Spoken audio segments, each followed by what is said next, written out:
코란이 한 권의 책으로 편찬된 것도 무함마드 시대 때 이렇게 한 권으로 편찬된 게 아니라 무함마드 사후 200년 뒤에 이제 한 권으로 편찬이 되거든요.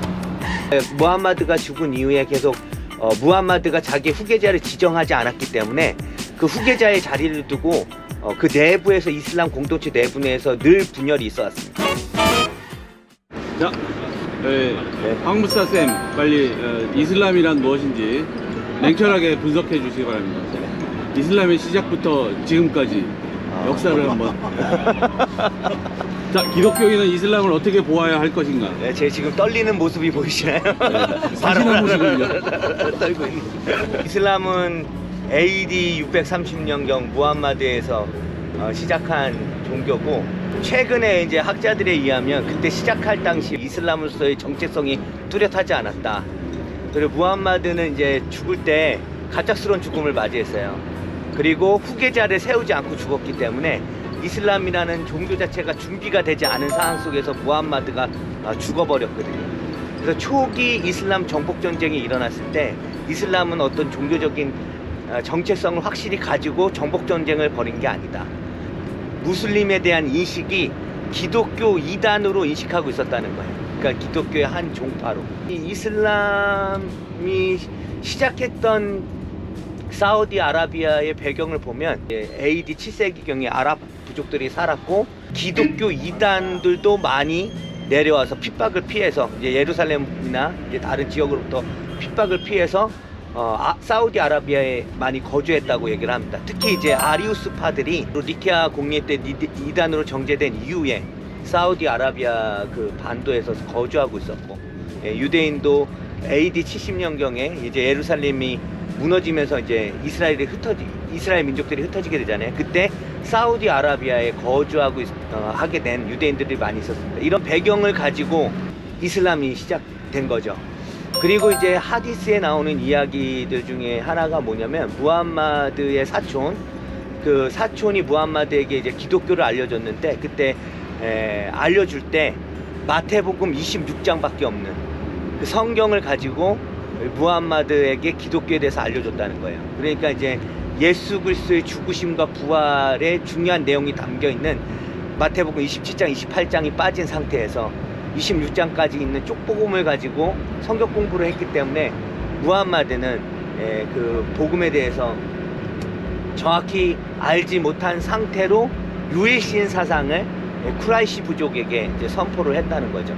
그래서 메카에서 유일신 사상을 처음 무함마드가 선포했을 때 많은 사람들의 지지를 받지 못했습니다. 코란을 보면 코란의 내용이 크게 두 부분으로 나뉘는데, 이제 메카 계시와 메디나 계시가 있거든요. 메카 계시는 무함마드가 메카 지역에 있었을 때, 그러니까 이제 히즈라 이전에 계시를 받았던 그 내용이 이제 메카 계시인데, 그 메카 계시의 코란의 메카 계시의 대부분의 내용이 다 평화와 사랑과 자비에 관한 이야기들이 많이 있죠. 그래서 실제로 코란에 이제 대치되는 구절들이 되게 많아요. 예를 들어 술에 대해서도 메카 계시에서는 술에 대해서 관대한 구절들이 많이 나오는데, 메디나 계시에 보면 이제 술 먹지 말아라, 금주해라, 이런 계시가 있고, 메카 계시에는 이방인과 화평하게 지내고 다른 종교를 수용하라는 그런 내용이 이제 메카 계시는 있지만, 메디나 계시에는 이방인들과 그렇게 화합할 수 없고 전투에서 이겨야 된다, 이런 내용들이 이제 메디나 계시에 있는 거죠. 이슬람의 이제 중요한 신학이 뭐냐면 대체교리라고 하거든요. 그러니까 나중에 계시된 구절이 먼저 계시된 구절을 대체한다. 그러니까 이제 메카 계시보다는 메디나 계시가 다 우선하는 거예요.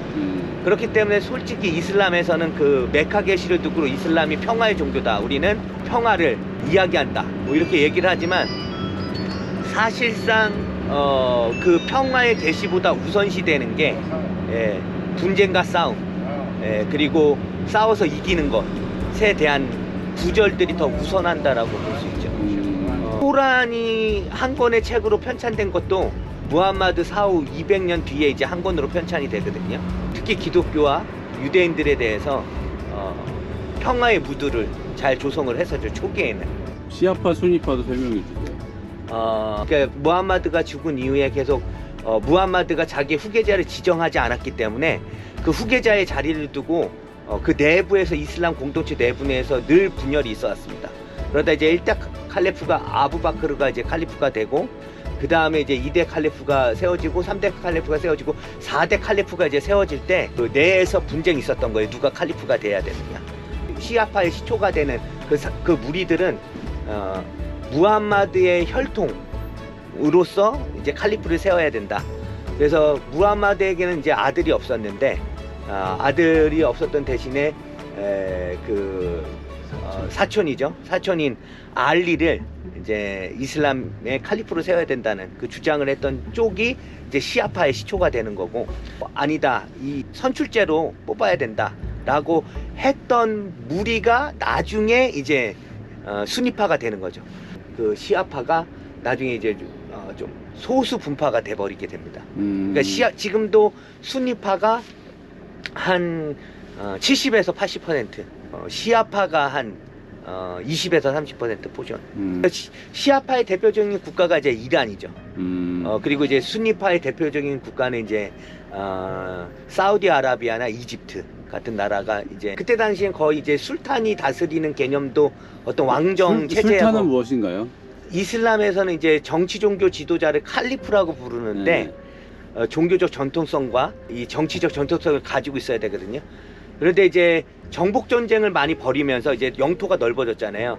그러면서 이제 총독 개념으로 파견할 정치인들을 보낼 필요가 있었어요. 그러니까 칼리프처럼 종교적 결정권을 가지진 않지만 정치적으로 어떤 한 나라나 한 지역을 통치해야 되는 그 지도자를 이제 술탄이라고 부르는 거죠. 행정적 역할을 하는. 그렇죠. 행정적 역할을 하는 사람이라고 볼 수 있습니다. 술탄이 그런 거구나. 네, 사우디아라비아, 이란의 갈등을 이제 정치적인 갈등으로 이렇게 해석하시는 분도 있고, 또 어떤 분들은 이제 종교적인 부분으로 이 수니파와 시아파의 갈등을 이렇게 종교적인 갈등으로.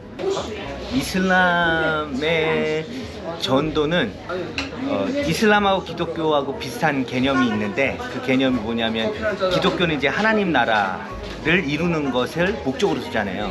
이슬람 종교의 목적이 umma 공동체를 이루는 거예요. 집에 대한 개념이 있거든요. 그래서 전쟁의 집과 평화의 집.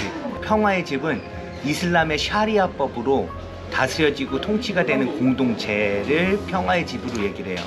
아직 샤리아법이 그 공동체에 적용되지 않아 가지고 분쟁이 있고 갈등이 있는 지역을 이제 전쟁의 집으로 이 사람들은 표현을 합니다. 그래서 결국에는 온 세상, 온 지구가 평화의 집, 샤리아법으로 통치되고 통치되는 것을 종교의 목적으로 가지고 있어요. 그런 개념에서 특별히 이제 이슬람은, 기독교는 하나님 나라의 개념이 조금 더 영적이라고 하면, 이슬람은 그 하나님 나라, 그 umma 공동체가 구체적이고 현실적이기 때문에, 그래서 이제 정치, 종교가 일치할 수밖에 없는 방향성을 가지고 있기 때문에 이 사람들이 하는 전도라는 건 결국에는 꼭 그 샤리아법에 의해서 다스려지는 거예요. 그래서 이 사람들에게 개종이라는 거는 영적이기보다는 실제적인 거예요. 그래서 어떻게 개종한다라고 이 사람들은 얘기를 하냐면, 그 샤하다가 되게 중요한데, 신앙 고백. 그래서 알라는 유일한 신이고 무함마드는 그의 유일한 선지자라는 알라후 아크바르 무함마드 루술릴라라는 이 신앙 고백을 하면 무슬림이 된다고 생각하는 거예요. 그러니까 마음의 문제가 아니라 실제적으로 고백하는. 네, 실제로 고백하는 거. 그렇기 때문에 이제 어떻게 보면 마음하고 상관없이 내가 그렇게 고백하더라도, 고백하면 이제 무슬림이 되는 거죠. 신앙 고백을 강요를 하는 거죠. 그게 이제 역사상으로 드러나는 게, 자기네가 정복 활동을 벌였던 그 나라들 가운데서는 사람들한테 그런 신앙 고백을 강제했던 거예요. 너 이거 신앙 고백해라 해서 무슬림이 되라. 그래서 무슬림이 되지 않으면 이제 선택이 있죠. 딤이라고 하는 그 무슬림이 아닌 사람들이 내는 세금, 그 세금을 너희가 내든지, 아니면 신앙 고백을 해서 무슬림이 되든지, 아니면 죽음이다. 겉으로는 평화의 종교라고 얘기를 하는데, 사실상 이슬람이 추구하는 건 평화이기보다는 정의인 거예요. 정의. 이슬람에서 얘기하는 정의가 실현되는 걸 더 중요하게 여깁니다. 그래서 이 사람들이 생각하는 평화는 그 정의가 실현됐을 때 이루어지는 평화를 얘기를 하는 거예요. 가치관도 좀 달라요. 가치관이 기독교인하고 완전히 정반대라고 보시면 되는데, 기독교는 사랑이 가장 큰 가치관을 가지고, 그 다음에 정직, 관용, 그 다음에 친절, 그리고 4가지 가치에 대해서 순서를 매기면 그렇게 매겨지는데, 이슬람은 정반대라고 보면 돼요. 친절이 가장 큰, 왜냐면 율법 종교이기 때문에. 진짜 사람들한테 친절해야 네. 돼. 그 다음에 관용, 용서를 해야 네. 돼. 그 다음에 정직, 그 다음에 사랑인 거예요. 사랑이 가장 밑에 있는 가치관인 거예요. 부딪히는 게 뭐냐면, 저희는 사랑 다음에는 정직이기 때문에 무언가 진실하게 얘기하고 정직하게 얘기해야 되는데, 사실상 이슬람에서는 그 정직이 그렇게 중요하진 않습니다. 거짓말을 해도 된다는 교리를 가르쳐요. 이슬람에서는. 왜냐면 이슬람을 자기 신앙을 변호하기 위해서는 얼마든지 네가 거짓으로 얘기를 해도 된다. 선교하거나 전도할 때 이제 어려움이 뭐냐면, 예수님 믿을래? 그러면 이 사람들은 마음하고 상관없이 믿는다고 얘기해요. 거짓으로 얘기해도 돼요. 그래서 쉽게 예수님 믿는다고 그래요. 오히려 뭐 예수님 안 믿고 막 거부할 것 같은데, 오히려 믿는다는 표현은 잘합니다. 근데 이제 마음이 없는 믿음인 거죠. 믿음이. 그래서 한참 성경 공부하고 제자 양육을 했는데, 이 사람들이 생활과 삶이 바뀌지가 않는 거예요. 이제 확인하는 작업을 합니다. 그 신앙에 대한 부분을 점검하기 위해서 어떤 질문을 하냐면, 너가 예수님을 믿는다는 거는 무함마드를 부인하는 거야. 그리고 무함마드에 대해서 저주받을 자라고 얘기를 해야 돼. 이렇게 하면 그게 예수님 믿는 거면 나는 그러면 안 한다. 그동안 이렇게 성경 공부도 잘하고 제자 양육도 잘했던 사람에게 이제 그런 일들이 일어나는 경우가 허다하죠.